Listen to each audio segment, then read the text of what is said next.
Good morning. Today we're on a road trip on the channel and we're going to look at a special tractor today. Hopefully we'll be bringing it home and we'll have it featured on the channel. It's a John Deere DI. So come along with us. Let's go take a look at it and we'll see what we find.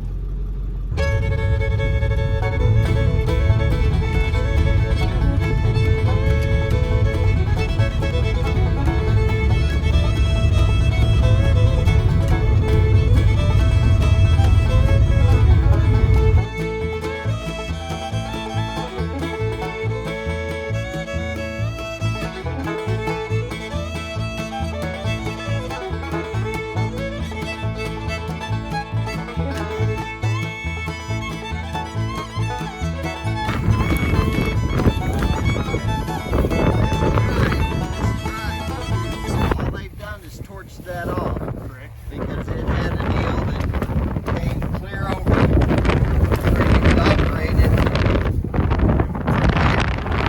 And they actual manufacturer, they just one of these. Yeah, and they just folded it over, so I did see that, yeah. And then this is right. That's that Brinkley. Right. No, excuse me, I'm sorry. Yeah. This one is. That's for the... Oh, is this for the, well, no, this is a power takeoff. And then, yeah, I'm not sure. But this was what they called a parking brake. I'll be darned. And it wasn't, not all of them had it. It was kind of like,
What a piece.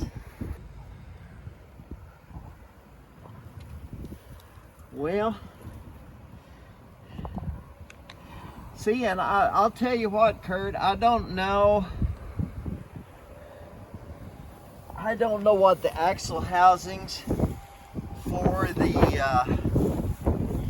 that had steering brakes are supposed to look like, but I would assume that there would be some type of mount. I would think that they would have a backing plate in there for the shoes. Right. But what I don't.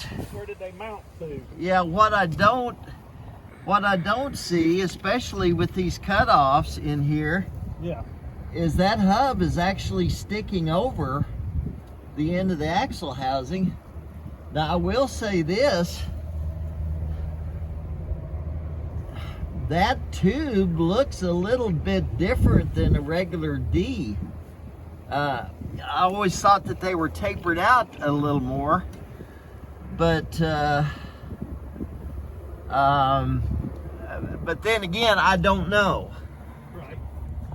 But that certainly is the DI drawbar on it, though. It is.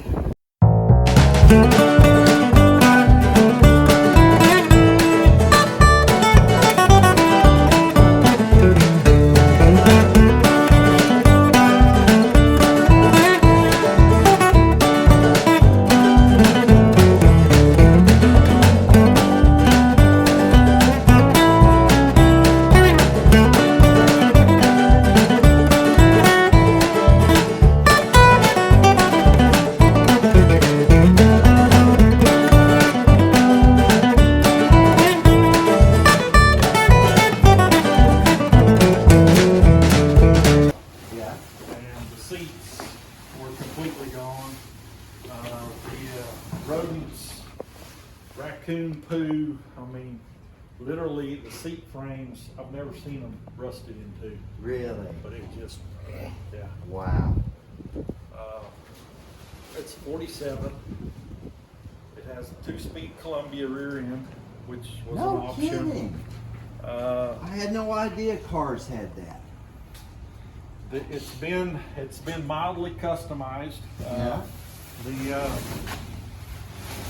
The trunk, all this, the chrome strip around here, the trunk lever handles. Oh, it's all gone. Sure enough, because it would have been back here, right? Yes, sir. Yeah. And the 3-speed, they called it I'll say like the girlfriend's shifter or the lover's shifter, because that way you could shift gears and have your arm around your girlfriend. No kidding. So they flipped the shifting lever. It's over here. Yeah. Sure enough. But that was something the owner did, because originally they were on the right side. Yeah, they were over here. Yeah. How awesome is that? And there had trim here that originally you can see where those were. Oh, sure. Yeah. The cowl vent's been filled. Yeah. Right here. The hood latch was stuck, thankfully, because if anybody could have got in there, that would have Look been at stripped. the aluminum heads. That's all aftermarket speed equipment for that. And the aluminum manifold. And what is that? Edmunds.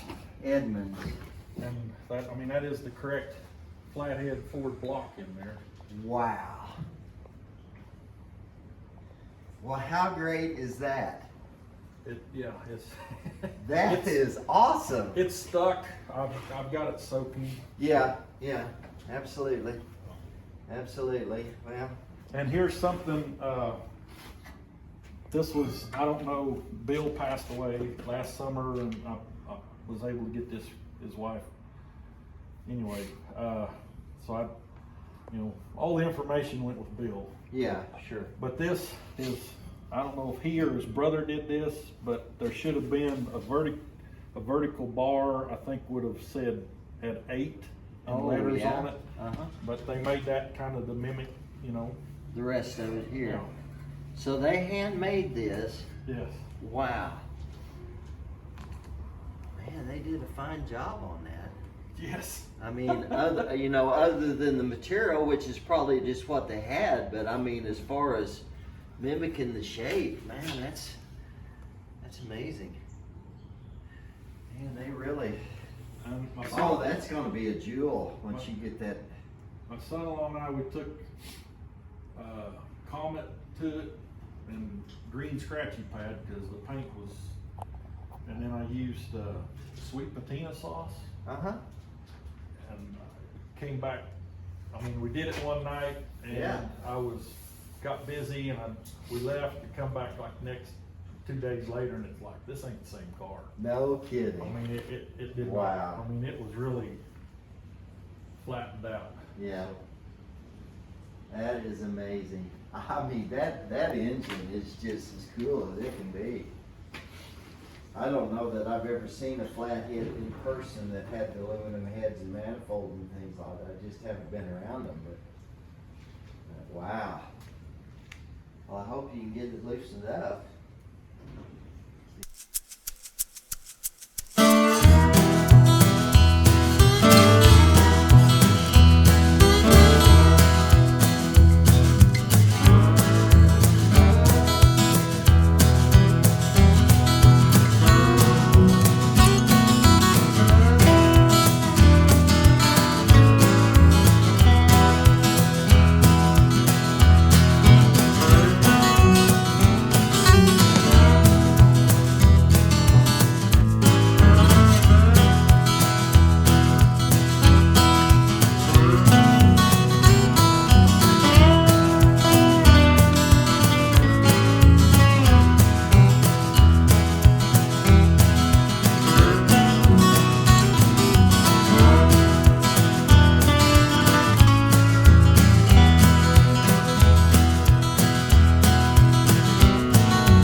Well, that was quite a trip that we had this afternoon, going to get the DI John Deere and bringing it home. It was extremely windy. We fought a headwind all the way home, but we made it, and the DI is still on the trailer, and that's where it will be for the near term.